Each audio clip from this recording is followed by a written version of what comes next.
Him for this moment, humanity's first contact with alien life, and it wasn't friendly. "Status report," June demanded, his voice steady despite the chaos around him. "Sir, their weapons are unlike anything we've seen," replied Lieutenant Yoon, frantically working at her console. "Our missiles can't penetrate their shields." The room fell silent as the main screen flickered to life. An alien figure appeared, tall, gray-skinned, with 4 eyes arranged in a diamond pattern. Emperor Kang of the Galactic Hegemony spoke through a translation device, his voice oddly mechanical. "People of Earth, your planet is now under hegemony, protection. Resistance is both futile and unnecessary. We bring order to primitive worlds." June's fists clenched. "Send our response. Earth belongs to humanity, and we will defend it." Across the city, Captain Mina sprinted through the underground research facility. Alarms blared as scientists rushed to secure their work. The Phoenix Project, Earth's most advanced stealth ship, sat ready in its hangar, its experimental engines humming with energy. The massive hegemony warship broke through Earth's atmosphere, casting an ominous shadow over Seoul. Admiral June watched from the military command center, his weathered face illuminated by emergency lights. 23 years of military service hadn't prepared. "We're evacuating," Mina announced to her crew. "Our orders are to observe and gather intel on the enemy fleet." Her second-in-command, Hyun, looked up from the navigation system.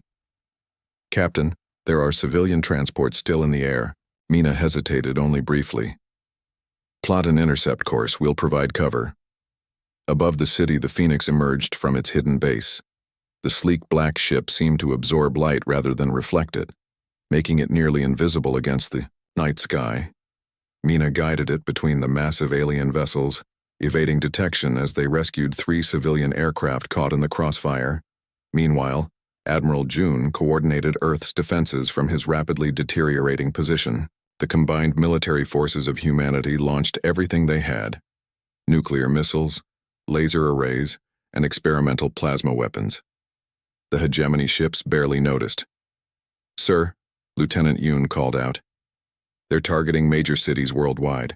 "Estimated casualties," her voice faltered. "I understand," June said quietly. He opened a secure channel to all military commanders. "Initiate Protocol Omega. We cannot win this battle today." Protocol Omega was never meant to be used, a contingency for the unthinkable. Key military personnel, scientists, and resources would evacuate to hidden facilities while appearing to surrender. They would become the seeds of resistance.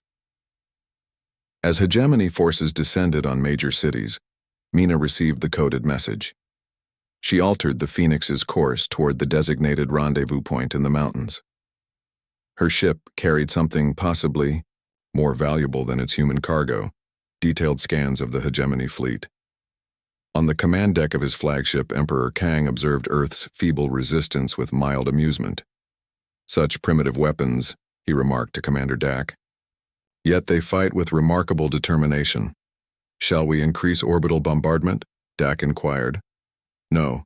They are beaten. Now we must teach them to serve." Below, cities burned as smaller hegemony ships landed. Strange alien structures began to take shape in the rubble. Processing centers where humans would be registered, classified, and assigned roles in the new order.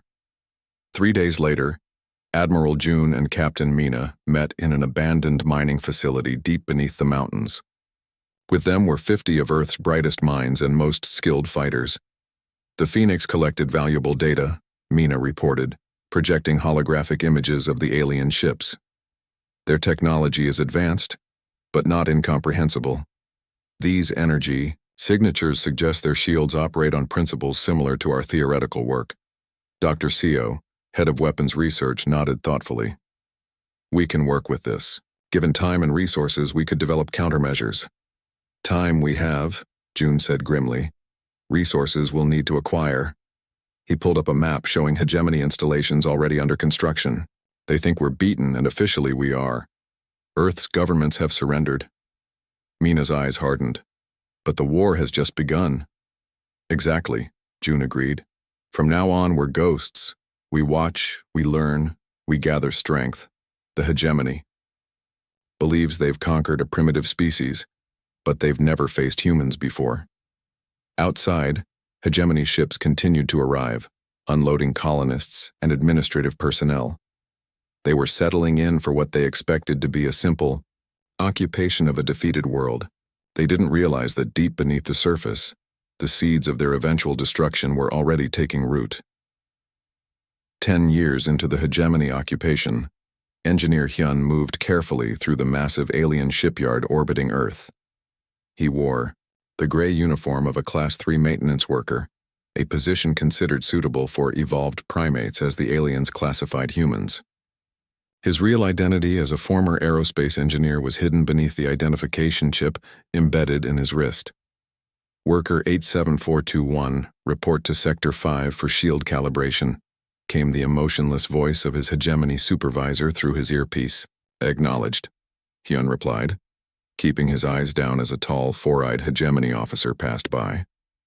Once the alien was gone, he changed direction, heading instead toward the restricted research section. He had exactly 7 minutes before the security system would notice the discrepancy. The shipyard was a marvel of engineering, stretching nearly 15 kilometers across space. Massive warships in various stages of construction hung suspended in artificial gravity fields. Hyun had spent years memorizing its layout, security protocols, and most importantly, the blind spots in the surveillance system. He reached a maintenance access panel and quickly connected a small device to its interface. The device, built from scrap stolen over months, copied the schematics for the latest hegemony shield generator. This was his 23rd data extraction mission, each one bringing humanity's resistance closer to understanding alien technology. Far from the shipyard, deep within the asteroid belt between Mars and Jupiter, Dr. Seo examined the newly delivered data in the hidden facility codenamed Crucible. The base had been constructed inside a hollowed-out asteroid, invisible to hegemony scanners thanks to specialized jamming technology. "This is exactly what we needed," she said, her tired eyes lighting up as she analyzed the shield specifications. "Look at this modulation pattern. It's the key to their entire defense system." Across the room, Admiral June, now with streaks of gray in his once black hair, studied the massive structure taking shape in the meeting continued late into the night, with plans being adjusted and contingencies considered. None of them spoke the truth they all understood. After a decade of hiding and preparation, the resistance had reached a critical moment. The Li Qi, vengeance, represented humanity's only real chance at freedom. In his quarters later, Jin stared at a small hologram of Earth, a planet he barely remembered. Tomorrow he would begin training other pilots in his shield penetration technique. The Zombor resistance was growing stronger, more capable. For the first time since the invasion, humans had a fighting chance against their oppressors. And somewhere above them, Engineer Hyun continued his dangerous work, sending back the information that would help bring down an empire. Hyun's heart pounded as he crept through the maintenance shaft of the Hegemony Command Center. The stolen data crystal felt heavy in his hidden pocket. After 15 years of gathering intelligence, this was his most dangerous mission yet, and possibly his last. The crystal contained complete schematics for the Hegemony's fleet command protocols, the final piece needed to make the Vengeance operational. A sudden alarm blared through the station. Red lights flashed along the corridors. "Security breach detected in Sector 7, announced an automated voice. "All personnel initiate lockdown procedures." Hyun froze. Sector 7 was where he had just been. He quickened his pace, moving toward the worker shuttle bay. If he could reach his assigned transport, he might still escape. "Human worker, halt!" The command came from behind him. Hyun turned slowly to face Commander Dak, the feared security chief of Earth's orbital facilities. The tall, gray-skinned alien's 4 eyes narrowed suspiciously. "Your identification shows you assigned to Sector 3. Explain your presence here." "System malfunction in water recycling," Hyun answered, showing his work tablet with the falsified work order. "I was called to repair." "Lies," interrupted Dak, his upper eyes blinking rapidly. Your access code was used to enter the secure database. Guards, seize this human. Hyun reacted instantly, throwing his repair kit at the commander's head. As Dak stumbled backward, Hyun sprinted down the corridor. He had only one chance now: the emergency escape pods. Deep inside the asteroid belt, alarms also sounded in the Crucible base. Dr. Seo looked up from her workstation where she had been calibrating the gravity lance weapon, mankind's most powerful creation, designed to generate a controlled singularity. "We've been discovered," announced Captain Mina, rushing into the laboratory. Hegemony scout ships are systematically searching the asteroid field. They're getting closer. "How?" SEO asked, immediately beginning shutdown procedures on the sensitive equipment. Hyun's cover was blown. He managed to launch an escape pod with the data, but they tracked its trajectory. Mina's voice was tight with concern. "We need to evacuate immediately." Admiral Jun's voice came over the intercom, calm despite the circumstances. "All personnel, this is not a drill. Execute Protocol Sundown. I repeat, execute Protocol Sundown." The base erupted into organized chaos as people rushed to their evacuation stations. Protocol Sundown, the emergency launch of the Vengeance before completion. In the fighter bay, Jin was already preparing his squadron. The 12 pilots under his command were the best the Resistance had trained, though none had ever flown in actual combat. "Remember your training," Jin told them as they climbed into their hybrid fighters, small craft built with a mix of stolen hegemony technology and human innovation. "We need to provide cover for the Vengeance until it can activate its main engines." One of the younger pilots, Mira, looked nervous. "The weapons testing wasn't finished. Will they even work against real hegemony shields?" "They'll work," Jin assured her, remembering the shield vulnerability he had discovered. "Hit them exactly when I showed you." In the central hangar, Dr. SEO supervised the loading of the gravity lance into the Vengeance's main weapons bay. The YICE device, smaller than expected but infinitely more dangerous, was humanity's secret weapon. "Will it work?" asked Mina, who would be taking command of the Supercarrier.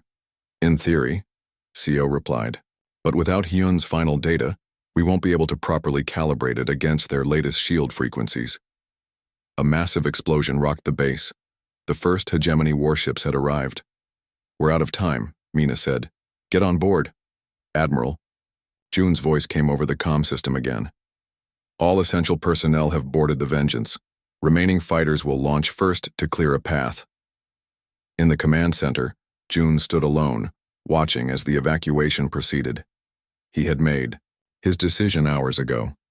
The Vengeance's engines weren't fully calibrated. Someone needed to remain at the base to manually override the asteroid stabilizers, creating a distraction large enough to cover the Supercarrier's escape. "Admiral," Mina's voice came through his communicator. "Where are you?" "We're ready for departure." "I'm staying, Captain," Jun replied calmly. "The Vengeance needs more time than we have. I'll give you that time." "No, we need you to—" "That's an order, Mina," Jun interrupted. "You have command of the Vengeance now. Remember what we fought for all these years. Remember Earth." Outside, Jin led the fighter squadron from the hangar, immediately engaging the first wave of hegemony interceptors. The human ships were smaller and less powerful, but they moved with unpredictable patterns that confused the enemy pilots. "Formation, Delta," Jin commanded. "Target their lead ships first." His fighter dove toward a hegemony cruiser, waiting for the telltale flicker in its shields. There, a pulse of blue light. Jin fired, his modified weapons striking at precisely the right moment. The cruiser's shields failed, and his second shot damaged its engines. Inside the base, Jun worked quickly at the command console, overriding safety protocols. He would turn the entire asteroid into a bomb. As the Vengeance finally cleared the hangar, its massive form still partially unfinished, Jun sent his final message. "Remember, it's not just about fighting them. It's about showing the galaxy that humanity deserves freedom." Then he activated the sequence. The asteroid exploded in a blinding flash, taking 3 hegemony warships with it. In that moment of chaos, the Vengeance made its first faster-than-light jump, disappearing into the depths of space with humanity's hopes aboard. The Vengeance emerged from faster-than-light travel near the colony of New Haven, a small outpost on the edge of hegemony space. Once a thriving human mining colony, it had been under alien control for 15 years. Captain Mina stood on the bridge of the massive supercarrier, her gray hair pulled back tightly as she surveyed the tactical display. "Status report," she ordered, her voice carrying the authority of decades of resistance leadership. "All systems functioning at 78% capacity," replied her second officer. "Minor damage to sectors 4 and 7 from our hasty departure, but the main weapons are online." Mina nodded, thinking of Admiral June's sacrifice that had made their escape possible. "And the hegemony presence here? One destroyer-class vessel in orbit and a small garrison on the surface? They don't appear to have detected us yet due to our stealth systems." This was the moment they had planned for years, the first strike of humanity's rebellion. New Haven would be their proof of concept, showing both humans and aliens that the mighty hegemony could be defeated. "Prepare all fighter squadrons," Mina commanded. "Commander Jin will lead the first wave. Target their communications array first. We don't want them calling for help." In the fighter bay, Jin briefed his pilots. Their faces showed a mixture of fear and determination. Many were young, born under hegemony rule with no memory of a free Earth. "Today we show them what humans can do," Jin said, his voice steady. "Remember your training. Their shields have a fluctuation pattern. Strike when you see the blue pulse. Don't waste shots at any other time." As the fighters launched, Dr. Seo worked feverishly in the weapons control center, integrating the data. Crystal Hyun had sacrificed so much to deliver. The crystal contained the final encryption codes needed to complete the Gravity Lance's targeting system. "How much longer?" asked Hyun himself, who had managed to rendezvous with the Vengeance at a predetermined emergency location. His face still bore the burns from his narrow escape. 3 minutes, Seo replied without looking up. "If this works, we'll be able to disable their destroyer without destroying the colony." Above New Haven, Jin's fighters screamed toward the unsuspecting hegemony destroyer. The alien vessel was massive compared to the human craft, its hull decorated with the distinctive purple markings of the Empire's border fleet. "Attack pattern Omega," Jin ordered through his comm. "Mira, take your wing around to their blind spot." The fighters split into 3 groups, approaching from different vectors. The hegemony ship finally detected them, its weapon systems powering up with ominous energy signatures. "Wait for it," Jin instructed, as energy beams lanced out toward them. His fighter rolled narrowly, avoiding destruction. "Wait for the pulse." Then he saw it. The momentary fluctuation in the destroyer's shields, a flicker of blue energy. "Now!" he shouted. 20 fighters fired simultaneously, their specially modified weapons striking the shield at its weakest point. For a moment, nothing happened. Then the shield collapsed entirely. "Second wave, target their communications array," Jin commanded. The precision strike disabled the hegemony vessel's ability to call for reinforcements. On the surface of New Haven, confused colonists watched as explosions bloomed in orbit. Captain Mina seized the moment, bringing the Vengeance out of stealth mode. The massive human supercarrier dwarfed even the hegemony destroyer, its unfinished sections giving it an almost skeletal appearance in some areas. "Open a channel to the colony," Mina ordered. When the communications officer nodded, she spoke clearly and confidently. "People of New Haven, this is Captain Mina of the human resistance vessel Vengeance. After 15 years of oppression, humanity fights back today. The hegemony is not invincible." Her message broadcast not just to New Haven, but was relayed through captured communication systems to other human colonies and even alien worlds under hegemony control. For the first time, the galaxy heard a human voice declaring defiance. On the hegemony homeworld, Emperor Kang reviewed the disturbing reports with growing anger. The view screen showed the human supercarrier, a vessel that should not exist, hovering victorious over New Haven. "How is this possible?" he demanded of his advisors. "They are primitives, workers. How could they build such a ship without our knowledge?" Commander Dak stood rigidly at attention. "It appears we have underestimated them, Emperor. The human called Hyun who escaped our custody was apparently part of a larger resistance network. A simple worker could not have accessed our secure systems, Kang hissed, his four eyes narrowing. That is just it, Emperor, replied Dak. We have classified them as workers, but their adaptability exceeds our models. They learn by observation, retain knowledge, and improvise solutions. While we watched them as laborers, they were studying us as enemies. On New Haven, the liberation proceeded rapidly. The small hegemony garrison surrendered when confronted, with overwhelming force.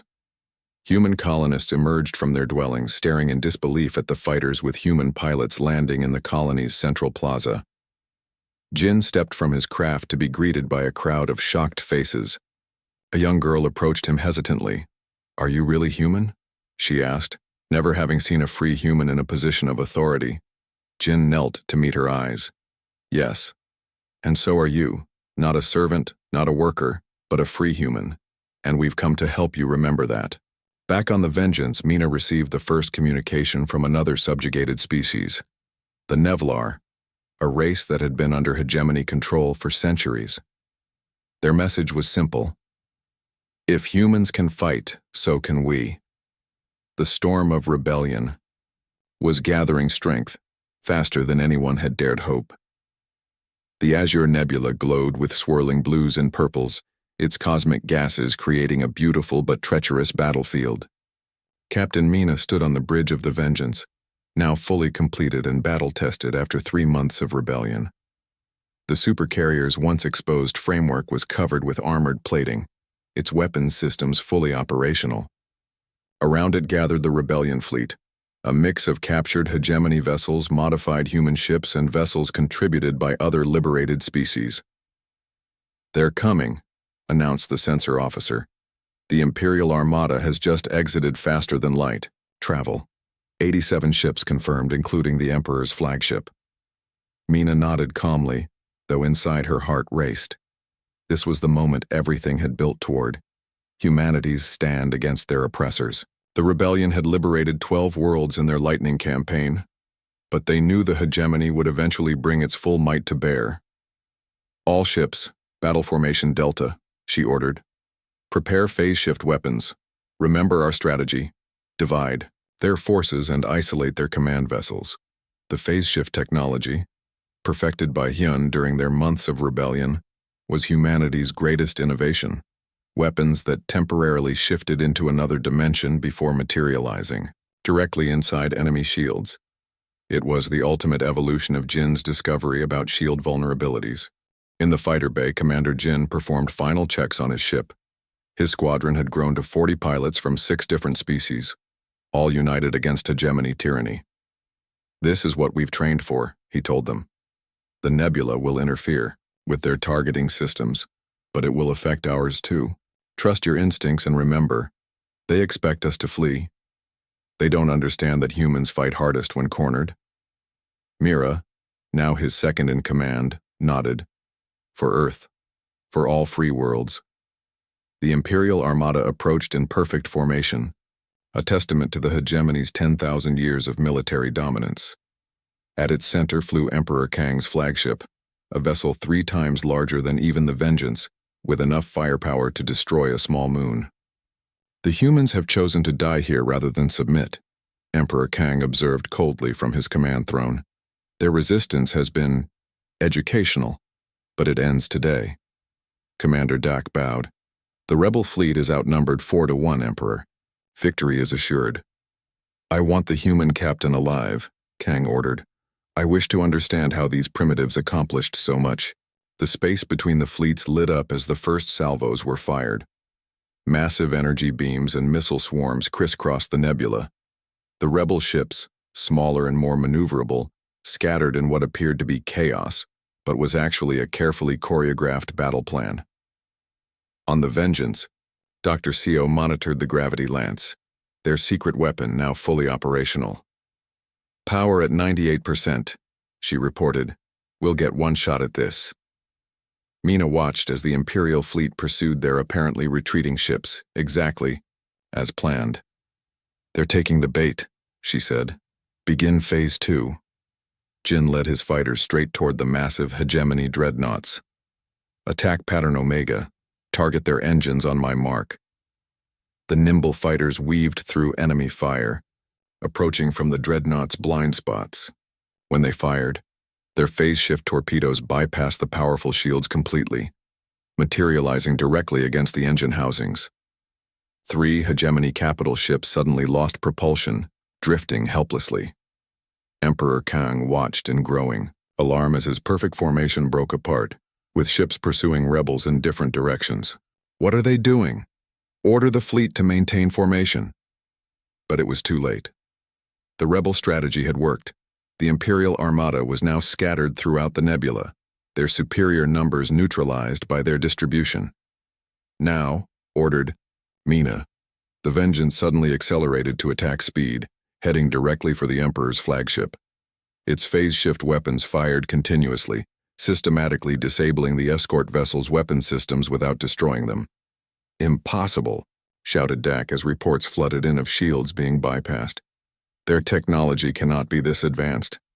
Jin's fighter squadron reached the massive Imperial flagship, targeting its massive engines. Strike now, full spread, he commanded. Phase-shift torpedoes materialized inside the engine chambers, causing catastrophic cascade failures. The massive vessel shuddered and went dark as its power systems failed. On the Vengeance, Dr. Sio's hands flew across the gravity lance controls. Target locked. Firing in 3, 2, 1. A small projectile launched from the Supercarrier, seemingly insignificant against the backdrop of the massive battle. It traveled toward a specific point where the largest concentration of hegemony ships had gathered. When it detonated, space itself seemed to fold. A controlled singularity formed, not large enough to become a true black hole, but powerful enough to generate a gravitational pull that dragged dozens of enemy ships into its swirling vortex. All ships, full retreat from the singularity's radius, Mina ordered. Emperor Kang watched in horror as a third of his fleet was crushed by forces his scientists had theorized but never weaponized. His mighty flagship, powerless and drifting, could only observe as the battle turned decisively against the hegemony. How? He whispered. 10,000 years of dominance. The rebel forces systematically disabled the remaining Imperial vessels. When Jin's squadron finally breached the flagship's command center, Emperor Kang found himself face to face with the species he had dismissed as primitive laborers. Your empire is finished, Jin told him simply. Not just humans, but all the peoples you've enslaved are rising up. We're forming a confederation where all species are equal. As the battle concluded, Captain Mina broadcast a message across the galaxy. Today marks the end of the hegemony's tyranny. No longer will any species claim dominance over others. We invite all worlds to join our confederation as equals, even the hegemony worlds, not as conquerors, but as partners. The Azure Nebula, once a backdrop for humanity's final stand, now witnessed the birth of a new galactic order, one where a single human supercarrier had shattered 10,000 years of empire.